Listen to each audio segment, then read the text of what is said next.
Comme ça, au moins, on ne croisera personne. Gordon est rassuré. Cette partie de l'île est totalement déserte. Aucun risque de tomber sur quelqu'un. Enfin, ça c'est ce qu'il croit.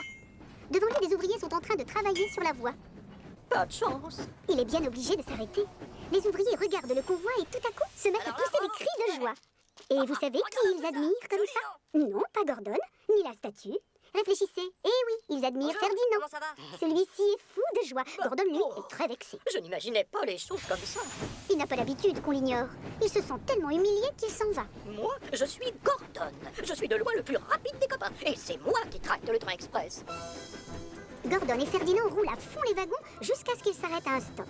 Le freinage est un peu brutal, la statue gigote. Heureusement, les sangles sont solides. La voie qui passe par la gare des Marrons devrait être assez déserte. Comme ça, au moins, personne ne me verra avec Ferdinand, le balourd de l'île de Brume. Ah. Et hop, le revoilà parti. Et il a enfin retrouvé le sourire. Normal, la campagne est déserte. Son plan devrait marcher. Enfin, pas de chance pour lui, la gare des Marrons est pleine à craquer. Donatienne et des enfants attendent Thomas. Arrête-toi, Gordon. Bonjour, mon grand, je peux savoir comment tu t'appelles?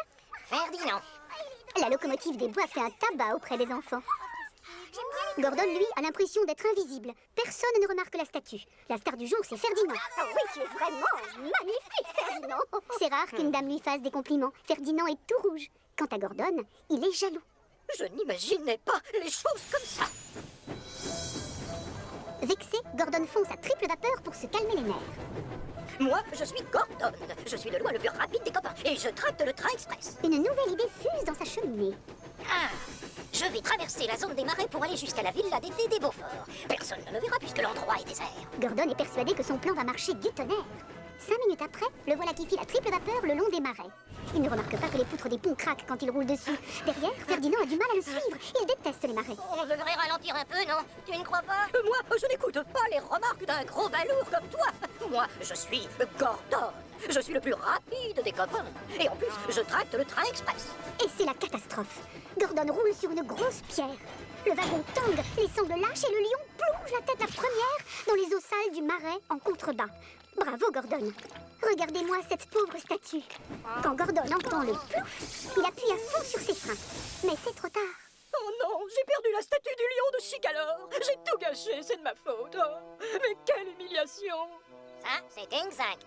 Gordon a honte. Je voulais éviter que les gens me voient avec toi. Et résultat, cet endroit est désert. Du coup, personne ne va pouvoir venir repêcher le lion. Heureusement, Ferdinand a la solution. Je sais, je vais t'aider, Gordon. Et c'est pour ça que je suis là. Gordon est soulagé. Oh, nom d'un boulon!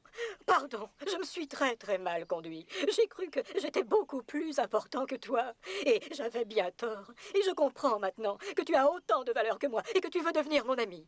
S'il te plaît, Ferdinand, tu accepterais d'aider un balourd grognon et arrogant tel que moi? Mais oui, évidemment que je vais t'aider. Je vais aller chercher Rocky sur le port et ensuite je reviens. Toi, tu restes là et tu veilles sur notre ami lion.